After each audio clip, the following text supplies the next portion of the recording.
ಎಷ್ಟು ಖುಷಿ ಆಗ್ತಿದೆ. ಹಬ್ಬದ ವಾತಾವರಣ ಸಂಭ್ರಮ ಮಾಡಿದೆ. ಹೌದೌದು, ತಾತನ ಹುಟ್ಟಿದ ಹಬ್ಬ ಅಂದರೆ ಚಿಕ್ಕ ವಯಸ್ಸಿಂದ ಅದು ನಮ್ಗೆ ಎಲ್ಲರಿಗೂ ಒಂಥರ ಹಬ್ಬ. ಬೇರೆ ಹಬ್ಬನೆಲ್ಲ ಹೆಂಗೆ ಆಚರಿಸ್ತೀವಿ ಅದೇ ರೀತಿ ತಾತನ ಹುಟ್ಟಿದ ಹಬ್ಬ ಕೂಡ ಆಚರಿಸ್ತೀವಿ. ಆಮೇಲೆ ಇದೊಂಥರ ಖುಷಿಯಾದ ದಿನ.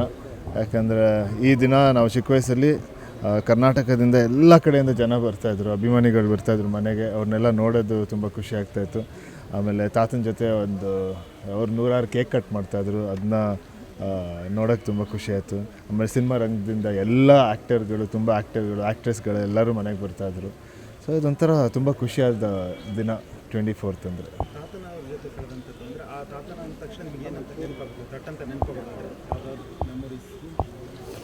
ಮೆಮೊರೀಸ್ ಅಂದರೆ ತುಂಬ ಅಲ್ಲ. ಈಗ ನಾವು ಅದೇ ಸದಾಶಿವ ನಗರ್ ಅವ್ರ ಮನೇಲೇ ಇರೋದೀಗ. ಸೊ ಅದೇ ಎಲ್ಲ ಪ್ರತಿಯೊಂದು ಕಡೆನೂ ಅವ್ರ ಮೆಮೊರೀಸ್ ಇದ್ದೇ ಇರುತ್ತೆ.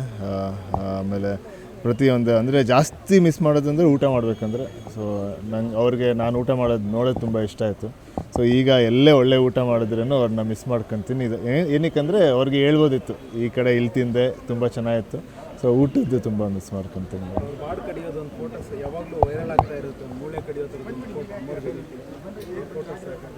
ಆ ಫೋಟೋ ಇದರಲ್ಲೂ ಇದೆ.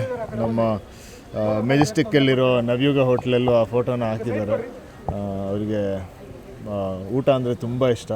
ಯಾಕಂದರೆ ಅದನ್ನ ತುಂಬ ಇಷ್ಟಕ್ಕಿಂತ ಅದ್ರ ಮೇಲೆ ತುಂಬ ಗೌರವ ಇತ್ತು. ಸೊ ಅದರಿಂದ ಅವ್ರಿಗೆ ಊಟ ಕೂಡ ಅಷ್ಟೇ ಇಷ್ಟ ಆಯಿತು.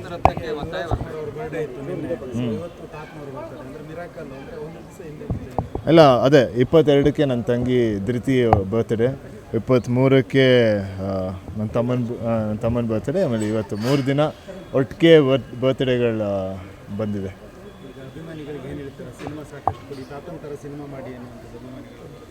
ತಾತನಷ್ಟು ಮಾಡೋಕ್ಕಲ್ಲ, ನನ್ನಷ್ಟು ಮಾಡ್ಬೋದು. ಅದೇ ಇದೀಗ ಬರ್ತಾಯಿದೆ, ಈಗ ಗ್ರಾಮಾಯಣ ಸಿನಿಮಾ ಬರ್ತಾಯಿದೆ.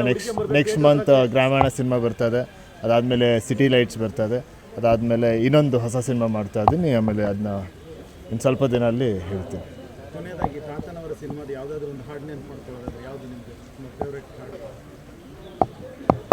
ಅದೇ ನಾನಿರುವುದು ನಿಮಗಾಗಿ, ಮಯೂರ ಸಿನಿಮಾದ ಹಾಡು ನನಗೆ ತುಂಬ ತುಂಬ ಇಷ್ಟ.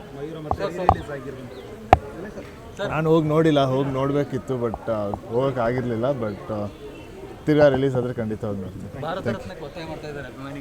ಹಾಂ, ಅದೇ ಅದು ಅಭಿಮಾನಿಗಳ ಆಸೆ. ಸೊ ಅವ್ರಿಗೆ ಖಂಡಿತ ಆ ಥರ ಒಂದು ಆಸೆ ಇದ್ದೇ ಇರುತ್ತೆ. ಸೊ ನನ್ನ ಪ್ರಕಾರ ನಮ್ಮ ತಾತ ಭಾರತ ರತ್ನ, ಕರ್ನಾಟಕ ರತ್ನ, ನನ್ನ ರತ್ನ. ನಿರ್ಭೀತ, ನಿಷ್ಪಕ್ಷಪಾತ, ವಿಶ್ವಾಸಾರ್ಹ ಸುದ್ದಿಗಳಿಗೆ ಮತ್ತೊಂದು ಹೆಸರಾಗಿರುವಂತ News18 ಕನ್ನಡ ಈಗ ಆಪ್ನಲ್ಲೂ ಲಭ್ಯವಿದೆ. ದಯವಿಟ್ಟು ಇಲ್ಲಿರುವಂತ QR ಕೋಡ್ ಸ್ಕ್ಯಾನ್ ಮಾಡಿಕೊಂಡು ಆಪ್ ಡೌನ್ಲೋಡ್ ಮಾಡೋದಕ್ಕೆ ಮರಿಬೇಡಿ. ನಿಮ್ಮ ಬೆಂಬಲ ಹೀಗೆ ಸದಾ ನಮ್ಮೊಂದಿಗಿರಲಿ. ಧನ್ಯವಾದ.